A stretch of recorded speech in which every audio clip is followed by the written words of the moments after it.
¿Qué tal? Bienvenidos a un nuevo análisis. Hoy les tengo preparado un recorrido que la verdad está interesantísimo.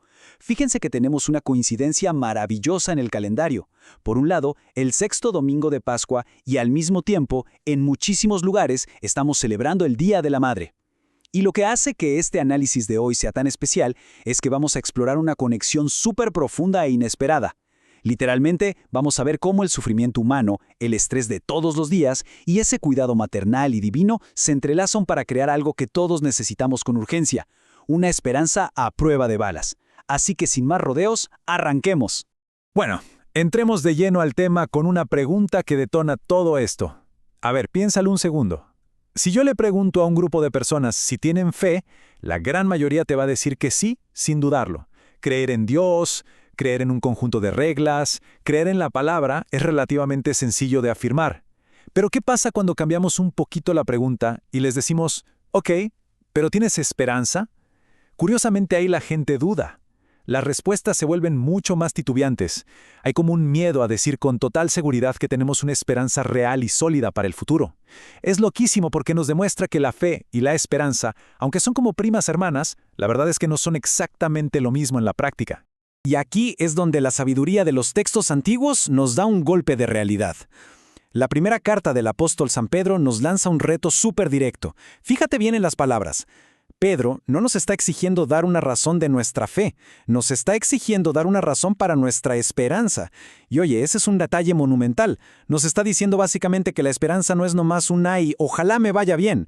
No es una emoción pasajera, es algo que tienes que entender. O sea, tú y yo necesitamos saber exactamente cómo se consigue esa esperanza y sobre todo cómo defenderla con argumentos lógicamente válidos frente a los demás. No basta con sentir bonito, hay que entender de dónde viene. Entonces, para entender de dónde viene esa esperanza, vamos a hacer un giro fascinante hacia la biología y la sociología. Hay un concepto, un cambio de paradigma total que propuso el investigador Nassim Taleb, que se llama antifragilidad. Normalmente, ¿qué pensamos? Que el objetivo de la vida es evitar el dolor a toda costa, ¿no? Vivir súper cómodos en una burbuja de cristal sin estrés. Pues resulta que la ciencia y la naturaleza nos dicen exactamente lo opuesto. Los seres humanos no fuimos diseñados para esquivar los problemas. De hecho, literal, necesitamos la dificultad para poder crecer. Para ponerlo súper claro, Taleb divide las cosas en tres niveles. Primero tienes lo frágil. Imagínate una copa de cristal carísima. Si le pones presión, ¡pum!, se rompe en 1000 pedazos. Luego tienes lo resistente, como un martillo de acero. Le pegas y pues no le pasa nada, se queda igual. Pero hay un tercer nivel, que es lo antifrágil. Piensa en tus músculos cuando vas al gimnasio. Cuando levantas pesas, tus fibras musculares literalmente se rompen a un nivel microscópico por el estrés. Pero el cuerpo se adapta, se repara y el músculo crece. Se vuelve mucho más fuerte para la próxima vez. Bueno, pues resulta que nuestros diseños, tanto físicos como espirituales, son por naturaleza antifrágiles. Ahora, llevemos esta idea loquísima de la antifragilidad al plano espiritual. El apóstol San Pablo, en el capítulo 5 de los Romanos, nos da una hoja de ruta que te vuela la cabeza. Es literalmente la fórmula paso a paso para adquirir la esperanza. Y adivina con qué empieza. Con la tribulación, sí, con la aflicción. Esto rompe totalmente nuestros esquemas mentales porque nos dice, oye, la aflicción no es un error en la Matrix, no es un desvío que tomaste por accidente, es el punto de partida absolutamente necesario. Sin ese estrés, sin esa tribulación, tu sistema espiritual simplemente no arranca a fortalecerse. El segundo paso de esta receta es la paciencia, que la verdad se entiende mucho mejor si le llamamos resistencia o perseverancia. Imagínate a unos universitarios entrenando para un maratón grandísimo como el famoso Grand Mass Marathon, allá en Duluth. El primer día que salen a correr 4 millas, sienten que se van a morir. Es una tribulación física gigantesca. Pero, al enfrentar esa misma aflicción una y otra vez, sus cuerpos se vuelven antifrágiles. Meses después, suben a sus redes que acaban de correr 18 millas como si nada.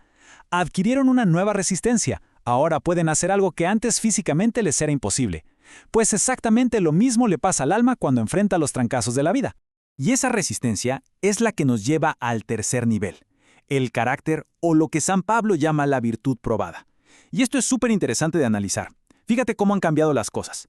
Antes, la idea era que el que se moría con más juguetes y más cosas ganaba.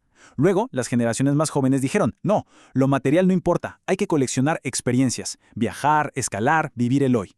Pero, la verdad, ambas visiones se quedan un poco cortas. El objetivo de la vida no es cuántas cosas acumulas, ni cuántas anécdotas tienes para contar en las fiestas. El objetivo es en quién te conviertes al final de la historia. Piensa en el caso de este joven, Eli, que menciona nuestras fuentes. Él no coleccionó riquezas ni hizo viajes épicos por el mundo, pero al final de su vida tenía un carácter intachable, tenía una virtud probada a base de pura resistencia y dificultad. Y así cerramos la fórmula. Esa virtud probada es la que finalmente produce esperanza. Esto que les voy a decir es vital. La esperanza de verdad no es tener un falso optimismo. No es cruzar los dedos diciendo, ojalá que mi jefe venga de buenas hoy. Es pura relación. La esperanza es de hecho tu confianza en Dios proyectada hacia el futuro, pero es una confianza que ya pasó por el fuego del carácter probado. O sea, si no hemos pasado por la aflicción que te da resistencia, y esa resistencia que te forja el carácter, nuestra esperanza es como esa copa de cristal, súper frágil. Una esperanza que nunca se pone a prueba frente a los problemas, siendo muy honestos, es una esperanza en la que no puedes confiar cuando se venga la tormenta de verdad. Pero a ver, seamos muy honestos porque aquí nos topamos con una realidad crudísima. Está padrísimo hablar de la antifragilidad en teoría, pero cuando te cae encima el peso aplastante de un problema real, de una enfermedad, de una crisis, pues entra el miedo, y es natural. Nadie quiere sufrir. Entonces, si la aflicción es la herramienta para construir esperanza, la pregunta del millón es, ¿cómo le hacemos para no quebrarnos como ese cristal bajo tanta presión? Y aquí es donde toda esta historia da un giro hermosísimo hacia el apoyo espiritual. Y aquí viene lo bueno. Para no ser aplastados, se nos promete el Paráclito. Y el origen de esta palabra es fascinante. En el griego original del Nuevo Testamento, Parácletos no es una idea así súper abstracta o lejana. Significa literalmente alguien que es llamado a tu lado. Imagínate una figura legal y personal al mismo tiempo. Es como tu defensor, tu abogado cuando estás en el estrado de la vida, el que te consuela en esas madrugadas de ansiedad y el que te guía cuando no sabes ni para dónde hacerte.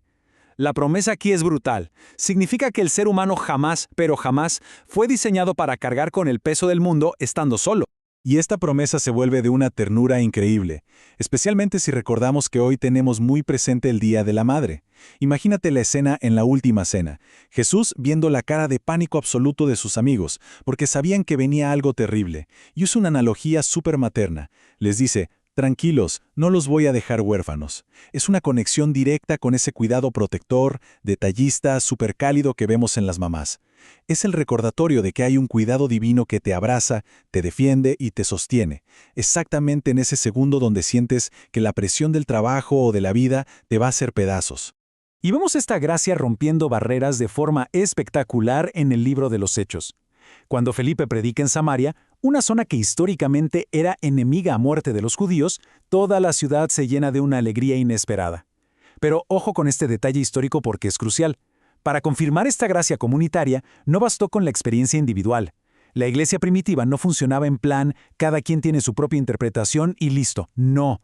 Los apóstoles desde Jerusalén enviaron específicamente a Pedro y a Juan para imponer las manos.